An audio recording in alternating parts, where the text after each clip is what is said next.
Hi, this is Sue at Perfectly Pure and Natural. I just wanted to come in and show you guys how I make my coconut milk. The first thing I did was I actually got some coconuts from my sister down in Florida and brought them home, and we opened them up, drank the water out, and then I ended up having the meat left. So this is what I have for the meat. And you can see that it has the black or the dark on the outside. I'm actually going to peel it off. I did start already, and this is what you end up with.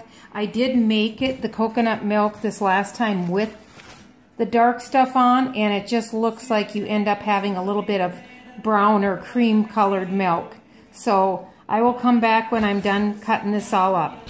And meanwhile, I'm going to boil some water also. Yes, I just wanted to show you exactly what I'm doing here. I'm just cutting off the outside of this coconut. Like I said, I did leave it on for my last one I made, but I just want this to be whiter and look like coconut milk. It's not a big deal because I'm the only one that's drinking it, but there, I'm done. So here's my pile of coconuts. Now I'm going to rinse that off, and the only reason I'm rinsing it, as you can see, there's lots of little specks of coconut powder on there, the outside, so I'm going to rinse that off. Okay, the next thing I'm going to do is I'm going to cut this up and put it in my Vitamix. I'm just doing this so that the blender doesn't have to work quite so hard.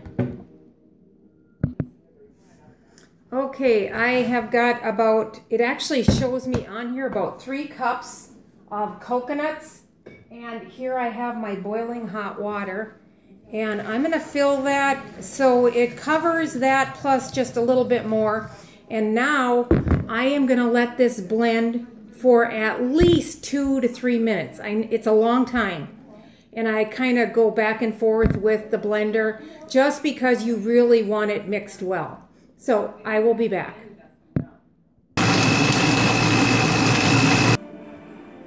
Okay, the next thing I did, it's done blending, and I left it go at least 3 minutes. And is it hot, huh? That is the thing. It is very hot, so be careful. I did line a strainer with some cheesecloth, and now I'm going to pour this in here, and it's going to take a little bit for this to drain through, and because it is quite thick. I'm going to turn the camera here in a minute to show you what it looks like. But it is going to strain, and then I'm actually going to squeeze it. You can see underneath there the milk is coming through. This is going to take a while, so I will get back to you in a few minutes. Okay, now I'm going to do the dangerous job of trying to squeeze this. And as you can see, it's very hot yet, so I do like to wait for a little bit longer, but I'll show you. You squeeze this out until it's pretty squeezed out. Then I'll show you what to do next. Okay, I squeezed this out fairly good.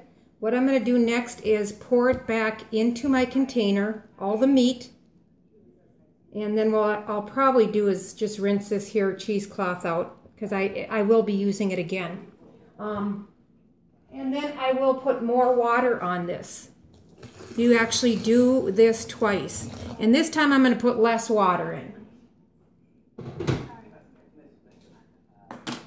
Okay, so I'm going to go back to blending again. Okay, I am going to show you my finished product here. This is the first one I did. This is the second one I did. So I probably have like 1.5 quarts of actual coconut milk. And then what I do with all the fibers that are left over that I've squeezed out, I end up putting them in, you can either put them in a dehydrator or you can put it in your oven on, put it on 175 and then shut the oven off and let the coconut dry.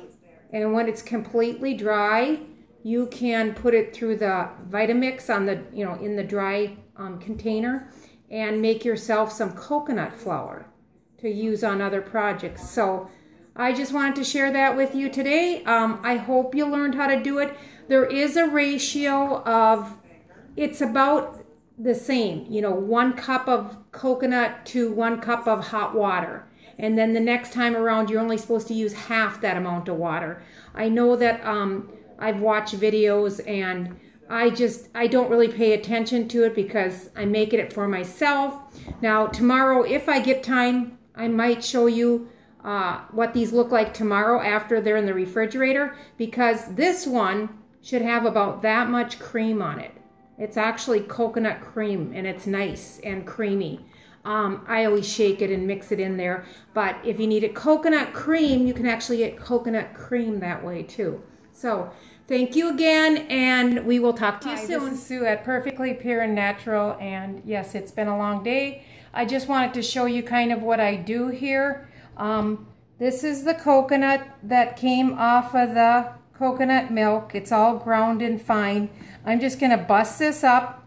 I have a warm oven, and I'm going to set it in there. You can use a dehydrator otherwise, but you just want to go in there in the oven or in the dehydrator and kind of like move it around just so it gets dry.